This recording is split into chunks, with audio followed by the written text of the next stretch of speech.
Excluded from my sister's launch event, I booked a luxury hiking retreat. When the whole show crashed, my family panicked and begged me to come back. I just sipped my wine and blocked their calls. I read the email 3 times before it really hit me. Hey, the guest list is finalized. Had to make tough decisions. Hope you understand. That was it. No greeting. No signature. Just cold, clipped sentences that might as well have come from a stranger. Except it came from Clara, my sister. My name is Jordan. I'm 36 years old and live just outside Denver. I'm a civil engineer, the kind of guy who shows up on time, keeps his promises, and builds the stuff people take for granted. Roads, bridges, foundations. Foundations. That word hit different right now, because I have been hers.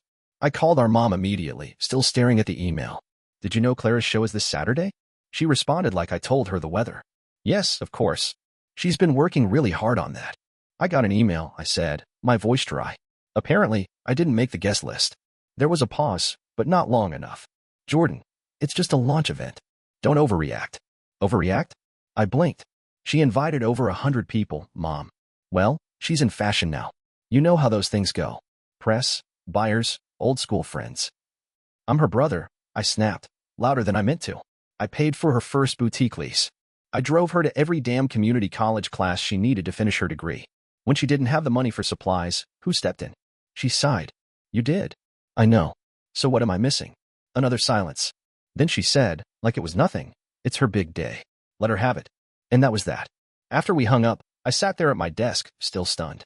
I didn't care about fashion. Never had. But I cared about Clara.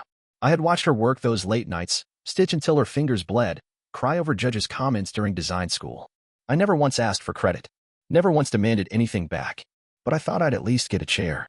I looked at the guest list again. She had posted a teaser on Instagram. Designers. Influencers. Her old internship boss who once called her forgettable. Hell, even our childhood neighbor, Carla, made the list. But not me. Not even a pity invite.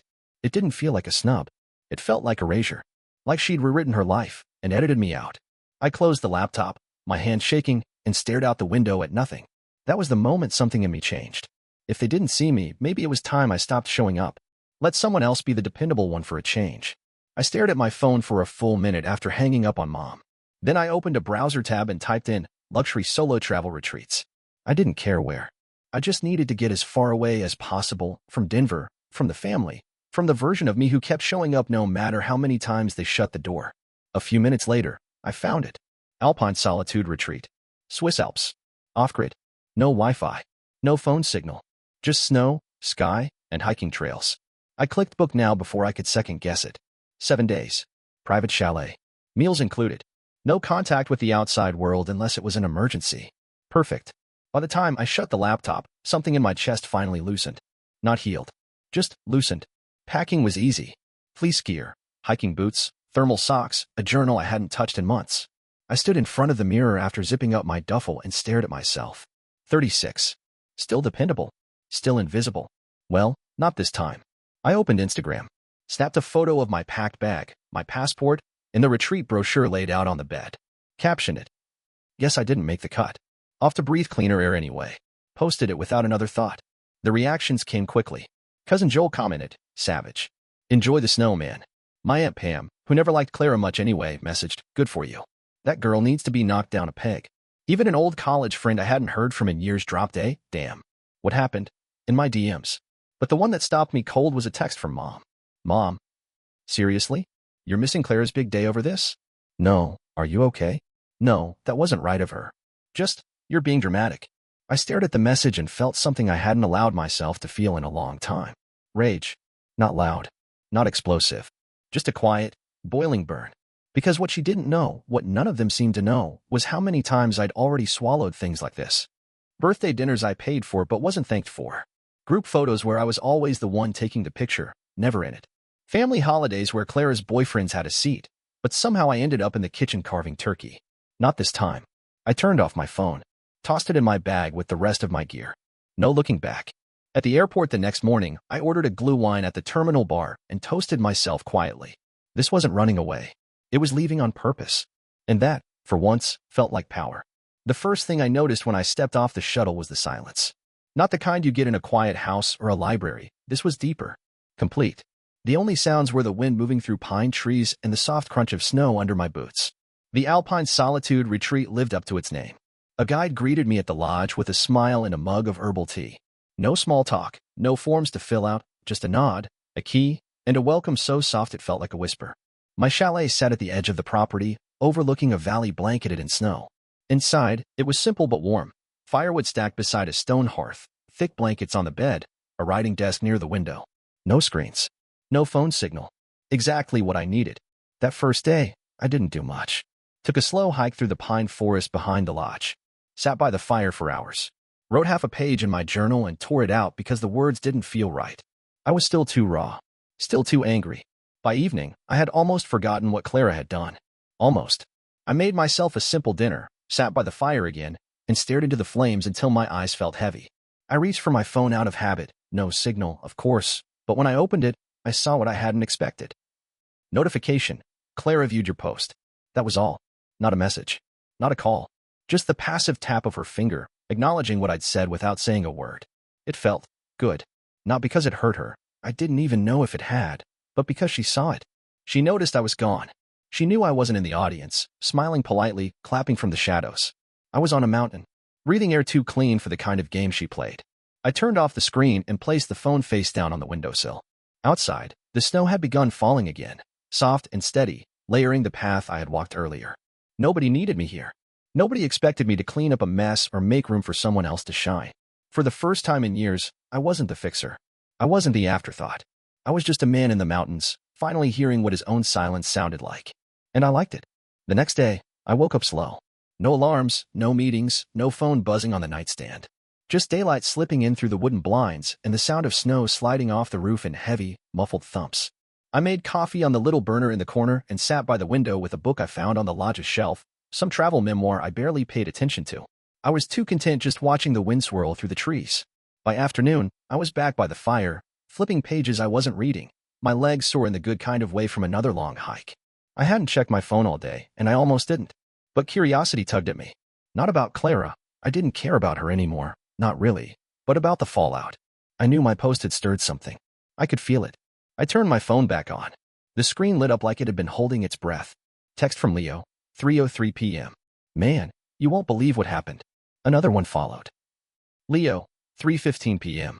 Total disaster. Call me. And then 5 more. I didn't call. I just scrolled. The messages read like a tabloid meltdown in slow motion. Clara's lead model had bailed 15 minutes before the show, something about creative differences and being spoken to like an intern. The lighting rig malfunctioned right as the second model walked out, throwing the whole room into a red strobe that made people think it was a fire alarm. Guests left early. One tripped over a misplaced cord and spilled wine all over some magazine editor's Birkin bag. But the kicker? Leo, for 09 p.m. Her main sponsor walked out. Said she wasn't ready to operate at this level professionally. I leaned back on the couch, the phone still in my hand. I wasn't smiling, not really, but something inside me clicked. She had built the whole event on image, carefully crafted, airbrushed, polished, but when it cracked, there was no one there to hold the foundation together. Because she had cut out the one person who always did. Me. I poured a fresh mug of coffee and settled back in. Outside, the snowfall had picked up again. Fat flakes drifted down like someone shook the sky. I glanced at my phone one last time. Leo, for 30 p.m. Honestly, she could have used you. It was chaos. I didn't reply. Not out of pettiness. Not even anger. Just peace. Let them sort it out. Let them realize what they lost. Down there, in their mess of lighting cues and ego-stretched nerves, Clara was probably spiraling. But up here? Up here, I had quiet, coffee, and snow. And no obligations to anyone. The first voicemail came in around 10 p.m. I was sitting on the chalet's balcony, wrapped in a thick blanket, nursing a mug of glue wine and watching the snow settle quietly over the pines. The fire inside crackled softly. I had just begun to forget the world below. Then my phone buzzed on the table. Voicemail, Mom. Jordan, it's me. Clarice, she's inconsolable. We need you back. Please call. I didn't move. I didn't even blink. Another buzz. Voicemail, Clara. Her voice was raw, almost unrecognizable. I know we're not on great terms right now, but please, I need to talk. A third ping. Then a fourth. I let them play out one by one. I didn't respond. I didn't rush to reassure, to soothe, to fix. Instead, I stood up, carried my drink to the railing, and stared down at the untouched trail that wound into the trees. Cold air filled my lungs. My breath rose in steady clouds. It was always like this. Every time something fell apart, the calls came to me. Every time someone needed calm in a crisis, they turned to Jordan, the stable one, the reliable one, the background support system. The guy they didn't even invite. I scrolled to the message app, opened my mother's text thread, and typed, "Sorry. Can't help. Busy overreacting." I hit send, then blocked the number. Then I opened Clara's thread, typed the same message, sent it, blocked. The moment was still. No drama. No big exhale. Just a clean, quiet detachment. For the first time in years, I wasn't stepping in. I wasn't patching holes I didn't rip. I wasn't showing up for people who had trained themselves to expect my presence but never once asked if I wanted to be there. Inside the lodge, the fire still burned, casting soft light across the wooden floor. I turned off my phone completely and set it face down on the mantel. They could unravel. They could stew in the mess they created. I wasn't coming back. Not to clean up, not to mediate, not to make things right for people who didn't think I mattered until things went wrong. This wasn't about punishing them. It was about saving myself. I refilled my mug, sat by the fireplace, and sank into the silence. No noise. No guilt. No more rescue missions. Just me, finally, fully, choosing not to be the fallback anymore. The next morning, the snow was untouched, blanketing the trails like a clean slate. I bundled up, grabbed a roll and some soft cheese from the lodge kitchen, and took my breakfast out to the bench behind the chalet. It overlooked the valley, still, white, and silent. I hadn't turned my phone back on. Not yet. Instead, I tore off a piece of bread, let the morning sun warm my face, and thought about how long it had been since I'd woken up without some kind of emotional hangover. No tension. No obligations waiting in my inbox. No silent expectation that I'd fix things someone else broke. Just bread. Cheese. Quiet. When I finally powered on my phone around noon, it took a while to boot up, like it was bracing itself for impact. The first thing that loaded was a voicemail from Leo. "Leo, 8:41 a.m. Dude, Grandma blamed the whole thing on you. She said if you'd been there like family should be, it never would have fallen apart." I let out a low whistle and kept listening. "Leo, 9:12 a.m. Clara screamed at Mom. Apparently lost it over something someone said about you being the only one she could ever count on. Then Aunt Tessa jumped in, said you always kept Clara grounded, and she blew it by leaving you off the list. It was chaos, man." I smiled, sipping my coffee. They were eating each other alive. And not because I said anything, but because I said nothing. Because this time, when they opened the family playbook and looked for the dependable older brother to smooth it over, they found an empty chair and a sorry, can't help. The irony was perfect. I opened Instagram, snapped a photo of the snowy trail behind the lodge, pine trees lined up like quiet sentinels, the sun casting soft shadows across the slope. Captioned it, "Funny how the air clears when you climb higher." Posted it. Didn't wait for likes. Didn't check for reactions. The old me would have felt petty, would have second-guessed it. But not today.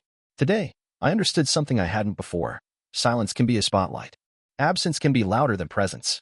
And sometimes the only way to get people to see your value is to walk away and let the vacuum speak for itself.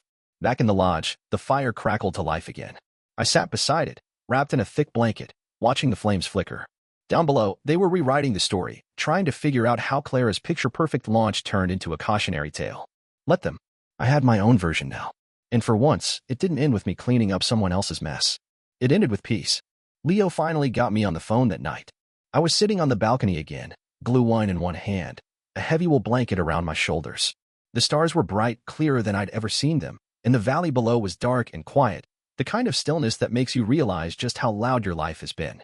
"Dude," he said, skipping the greeting, "you would not believe what I've been witnessing down here. Try me." He laughed, but it wasn't amused, more stunned. Clara's completely unraveled. First, she blamed the tech team. Then the models. Then the venue. Said the lights were too harsh, and the music was soulless. She's basically accusing everyone but herself. "Sounds about right," I said. "But get this," Leo continued, his voice dropping like he was sharing top-secret intel. "Grandma told her, if you treat your foundation like decoration, don't be surprised when it collapses." In front of everyone. I snorted. I couldn't help it. It came out of me like a release valve. And Tessa started nodding and said you were always the steady one. That you would have kept things from falling apart. Then Clara burst into tears and told everyone they were just jealous. That made me laugh, really laugh. The kind of honest, deep laugh that had been buried under layers of tension for years. "You okay?" Leo asked. I took a breath. Honestly, I haven't felt this good in a long time. There was a pause.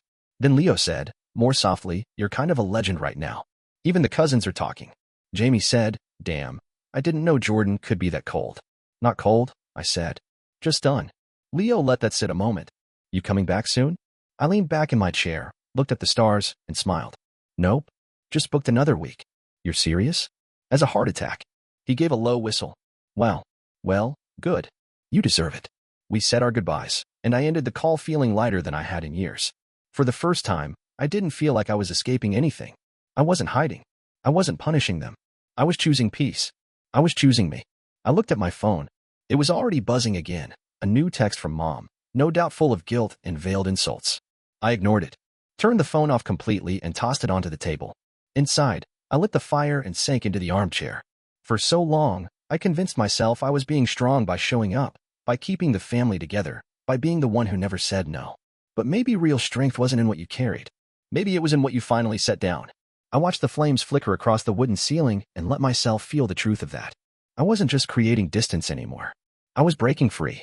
The next morning, I woke up to a wall of guilt on my phone. Texts from Mom, Clara, even Aunt Tessa now. The tone had shifted. No more polite concern or vague shame. Now it was pure heat. Mom, you're selfish. Clara's world is falling apart and you're off playing hiker? I can't believe this. Clara, I needed you, and you disappeared. This is what I get after everything? I guess I finally see the truth. Tessa, I defended you. I thought you just needed space. But you become someone else entirely. I read them all. Calm. Steady. No spike in my chest this time. No stomach drop. Then I opened the family group chat. Scrolled through the comments, the back and forth sniping, the flurry of passive-aggressive barbs. At one point, even Leo had tried to jump in. Leo, maybe y'all should have thought about all this before you iced him out of the guest list. They ignored him. I hovered my thumb over the reply field, then typed out one sentence. Enjoy fixing what you broke. I'll be unavailable. Sent. Then, without hesitation, I left the group chat. Deleted it from my phone. I stood by the window for a while after that, sipping my coffee and watching the wind lift tiny flurries of snow off the trees. I'd always imagined that walking away would feel heavy, final, maybe even cruel. But it didn't. It felt clean. Like brushing off the last layer of dust from something I should have let go of years ago. After breakfast, I walked down to the main lodge. A woman behind the desk greeted me with the same warm, soft smile I'd gotten on day one. Good morning, Mr. Farrow. Planning another hike? Actually, I slid my phone across the counter, already pulled up to the page. I want to add something to my itinerary. The dog sledding excursion. She lit up. Excellent choice. You'll love it. That afternoon, I found myself seated on a sled behind 6 Alaskan Huskies, their paws already dancing on the packed snow, waiting for the signal. The guide gave me a quick rundown, then stepped aside. Ready? He asked, smiling. Born ready, I said, pulling the hood of my parka tighter. The dogs took off like lightning, fast, strong, focused. Snow sprayed up behind them as the sled glided across the frozen trail, weaving between pine trees and open fields. My heart raced in the best way. There was no noise. No inbox. No family echo chamber waiting for me to smooth things over. Just speed, sky, and the sharp rush of cold air on my face. I laughed out loud, the sound swallowed by the trees as we barreled forward. No obligations. No fixing. For the first time, I was being pulled somewhere I wanted to go. And I wasn't looking back. My last night in the Alps felt like the final page of a long overdue chapter. The fire crackled softly. The chalet was warm and quiet. Outside the window, the stars had returned, clear and sharp, scattered across the night sky like they were placed there just for me. I poured a glass of wine, nothing fancy, just local and earthy, and settled into the armchair by the fireplace. My boots rested near the hearth, drying from the afternoon's dog sled run. My coat hung beside the door, already packed and ready for tomorrow's descent back into the real world. But something had changed. This time, I wasn't going back with my shoulders hunched, ready to pick up the slack or smooth things over. I wasn't bringing home any weight that wasn't mine. I was going back on my terms. I picked up my phone, just to check the weather for my flight. It had been off all day, and I liked it that way. But now, I let it boot up. Let the flood of new messages wash in. Dozens of notifications. More family texts. More missed calls. Some angry. Some pleading. Some strangely silent, like maybe they didn't know what else to say. I didn't open any of them. Except one. A new voicemail from Leo. Just 30 seconds long. Grandma says you were right. Claire is still blaming everyone else. The lighting guy, the models, even the weather. Mom told her maybe she should have invited the one person who always kept her grounded. Clara snapped. Left the room crying. It's like, everyone's finally seeing it. Just thought you'd want to know. I smiled. Not smug. Not bitter. Just satisfied. Because the truth was finally making its rounds. I didn't have to argue for it. I didn't have to defend myself. They did it for me. I opened Instagram one last time. Snapped a photo from the balcony, me in silhouette, stars overhead, a glass raised in hand. Captioned it. Zero regrets. Posted it. It got dozens of likes within minutes. Comments rolled in from friends, distant cousins, even coworkers I hadn't heard from in ages. But I didn't stick around to read them. I was already asleep. The fire burned low, the glass set half full on the table, and the stars kept watch through the window. No more chasing appreciation. No more showing up for people who only noticed my absence when they needed something. I had earned this peace, every quiet moment of it. Tomorrow I'd return home. But tonight? Tonight, I was already free.